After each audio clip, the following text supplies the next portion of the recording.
Hi అండి. ఈరోజు నేను బీరకాయ పుదీనా పచ్చడి ఎలా చేసుకోవాలో చూపిస్తాను. ఇది చాలా బాగుంటుందండి. టేస్ట్ అనేది అన్నంలోకైనా టిఫిన్స్లోకైనా చాలా బాగుంటుంది. వీటి కోసం నేను అరకిలో బీరకాయలను తొక్క తీసుకొని కట్ చేసి పెట్టుకున్నానండి. ఒక చిన్న కట్ట పుదీనా తీసుకున్నాను, కొద్దిగా ఉప్పు, ఒక 10 పచ్చిమిర్చి తీసుకున్నానండి, కొద్దిగా చింతపండు నీళ్ళలో నానబెట్టుకున్నాను, 2 స్పూన్ల పల్లీలు, 1 స్పూన్ నువ్వులు, ఒక 5-6 వెల్లుల్లిపాయలు, పసుపు, జీలకర్ర ఇవన్నీ తీసుకోవాలండి.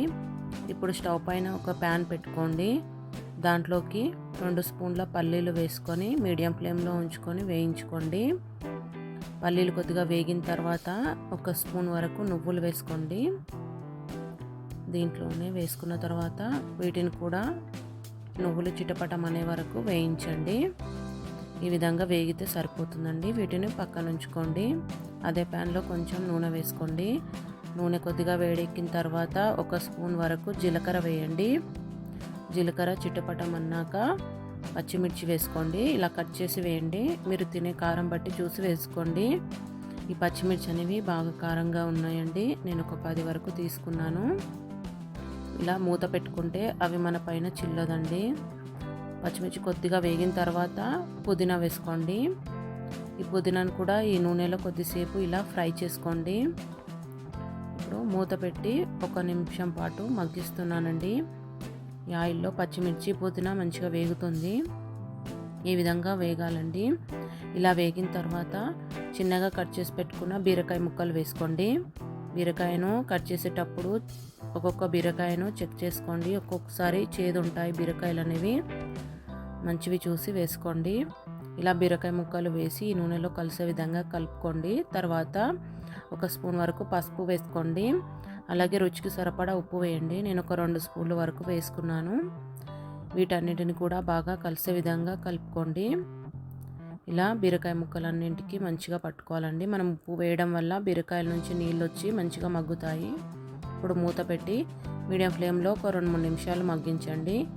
ఇప్పుడు మూత తీసి చూస్తున్నాను. మధ్య మధ్యలో మూత తీసుకుంటూ కలుపుకుంటూ ఉండాలండి, అడుగంటకుండా ఉంటుంది. మళ్ళీ మూత పెట్టి మగ్గిస్తున్నానండి.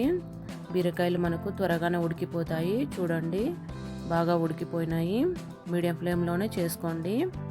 ఇలా మంచిగా ఉడికిన తర్వాత నానబెట్టుకున్న చింతపండు వేస్తున్నానండి. ఒక చిన్న నిమ్మకాయ సైజ్ అంతా చింతపండు అనేది వేసుకున్నాను. ఈ పచ్చడి పుల్ల పుల్లగా టేస్ట్ చాలా బాగుంటుంది. ఈ చింతపండు వేసాక కూడా మూత పెట్టి 1 నిమిషం పాటు మగ్గించండి. పచ్చిదనం పోయి బాగుంటుంది. ఇలా మంచిగా ఉడికింది కదా, ఇలా ఉడికితే సరిపోతుందండి. ఇప్పుడు స్టవ్ ఆపేసుకొని మనం ఈ మిశ్రమాన్ని చల్లారబెట్టుకోవాలి. మనం మిక్సీలో గ్రైండ్ చేసుకుంటాం కదా, వేడిగా ఉండకూడదు, అందుకే చల్లారబెట్టుకోండి.